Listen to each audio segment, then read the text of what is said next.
ہمارے حضرت مرشد عالم رحمۃ اللہ علیہ کے ایک مرید تھے، عالم تھے، مسلم شریف پڑھاتے تھے. انہوں نے زندگی کے کوئی 25 سال مسلم شریف پڑھائی تھی. ایک دن وہ کہنے لگے کہ حضرت میں آپ کو ایک عجیب واقعہ سناؤں. ان کو ضرور سنائیں. کہنے لگے کہ دارالعلوم دیوبند میں سعودی عرب سے ایک جماعت آئی علماء کی، 3 یا 4 بندے تھے، اور انہوں نے آ کے محتمم صاحب کو کہا کہ ہم ایک علمی مسئلہ ڈسکس کرنے کے لیے آپ کے پاس آئے ہیں. محتمم صاحب نے پوچھا کون سا مسئلہ؟ وہ کہنے لگے اس لیے کہ ہم سے پہلے سعودی عرب کے اوپر ترکوں کا قبضہ تھا، اور ترکوں نے قبروں کے اوپر بڑے گنبد بنائے ہوئے تھے اور کمرے بنائے ہوئے تھے اور عمارتیں بنائی ہوئی تھیں. تو ہم نے حدیث مبارکہ پڑھی جس سے ثابت ہوتا ہے کہ بناء علی القبور کی اجازت نہیں ہے، یعنی قبر کے اوپر آپ عمارت نہیں بنا سکتے. اس لیے سنت عمل یہی ہے کہ قبر کھلے آسمان کے نیچے ہو، اس کے اوپر کوئی کمرہ، کوئی کبہ ایسا نہیں بنانی چاہیے. تو جنت بقیع میں جتنے کبے بنے ہوئے تھے ہم نے سب گرا دیے. اب مسئلہ آیا گنبد خضرا کا. تو کچھ علماء کہتے ہیں کہ حدیث مبارکہ کی روشنی میں ہمیں گنبد خضرا کو بھی گرا دینا چاہیے. تو ہم نے جو بادشاہ ہے اس کو اپنی ریکمنڈیشن دیں. بادشاہ نے کہا کہ نہیں، یہ امت مسلمہ کا مسئلہ ہے، پہلے تم مختلف ملکوں میں جا کے علماء کو اپنے کانفیڈنس میں لو، اگر سب متفق ہیں تب قدم اٹھائیں گے، ورنہ نہیں اٹھاتے. تو ہم علماء کی جماعت آپ سے بحث کرنے کے لیے آئے ہیں کہ کیا یہ حدیث مبارکہ صحیح ہے، اور اگر صحیح ہے تو اس پر عمل کرنا پڑے گا. محتمم صاحب نے کہا کہ جی مجھے آپ 3 دن کا وقت دیں، میں سب علماء کو اطلاع دوں تاکہ وہ یہاں آ جائیں، اور پھر ہم اس بارے میں اپنا موقف آپ کے سامنے ظاہر کریں. ان کا ٹھیک ہے، ہم 3 دن دارالعلوم میں مہمان بن کے رہتے ہیں. محتمم صاحب نے بڑے بڑے علماء کو دعوت دے کے بلا لیا.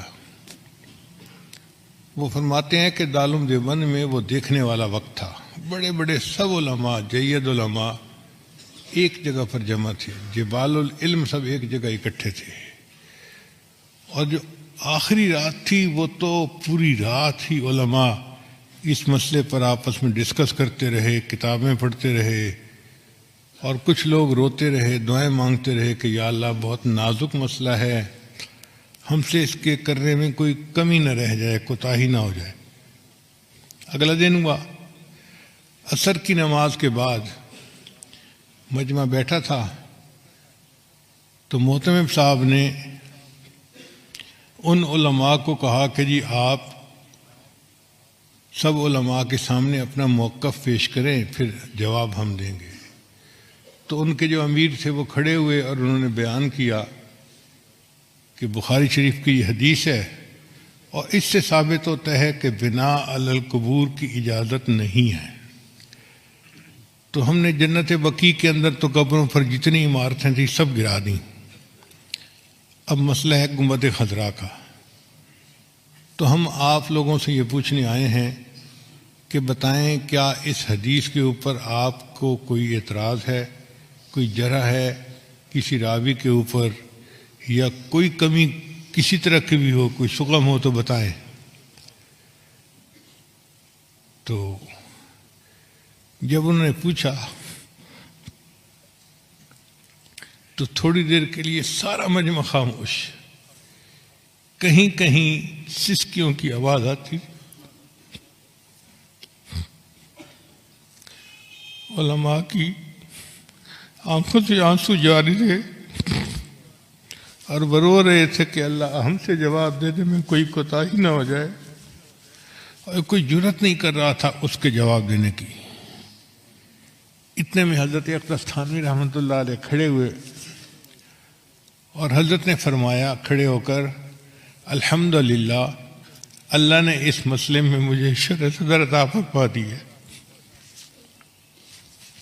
تو اس نے پوچھا کہ شرح صدر سے کیا مراد ہے؟ حضرت نے فرمایا کہ شرح صدر یہ کہ یہ حدیث بالکل صحیح ہے، اس کے کسی راوی کے اوپر کوئی اعتراض نہیں ہے، کوئی جرح نہیں ہے، اور ہر لحاظ سے یہ حدیث صحیح بھی ہے سند متصل کے ساتھ، اور صحیح مضبوط ہے مضمون اس کا۔ تو جو ان کے امیر تھے وہ کہنے لگے کہ اس کا مطلب یہ ہوا کہ اگر یہ حدیث صحیح ہے تو پھر تو نص ہو گئی، اس کے اوپر عمل کرنا ہمارے لیے ضروری ہو گیا، تو کیا ہم گنبد خضرا گرا سکتے ہیں؟ تو حضرت تھانوی رحمۃ اللہ نے جواب دیا، یہی تو شرح صدر ہے جو اللہ نے مجھے عطا فرما دیا، حدیث بھی صحیح ہے لیکن آپ گنبد خضرا کو گرا نہیں سکتے۔ اس نے کہا آپ کیسی باتیں کر رہے ہیں؟ جب حدیث صحیح ہے تو پھر اس گنبد خضرا کو گرانے میں رکاوٹ کیا ہے؟ حضرت نے فرمایا اس کی وجہ یہ کہ حدیث پاک کے مطابق بنا علی القبور کی اجازت نہیں ہے، کہ قبر کے اوپر کوئی عمارت، کوئی کمرہ، کوئی جبہ کبہ بنانے کی اجازت نہیں ہے۔ گنبد خضرا کا معاملہ الگ ہے، یہاں عمارت پہلے تھی، یہ حجرہ عائشہ تھا، اور نبی علیہ السلام کی قبر مبارک بعد میں اس کے اندر بنائی گئی، لہذا اب اس عمارت کو کوئی بندہ گرا نہیں سکتا۔ ایسا جواب تھا کہ وہ لوگ مطمئن ہو گئے۔ گنبد خضرا آج بھی ہے، اور اکابر علماء دیوبند کی عشق نبی کی دلیل دے رہا ہے۔ اللہ علم کی گہرائی عطا فرما دیتے ہیں تو بندہ پھر علم کی تہ تک پہنچ جاتا ہے۔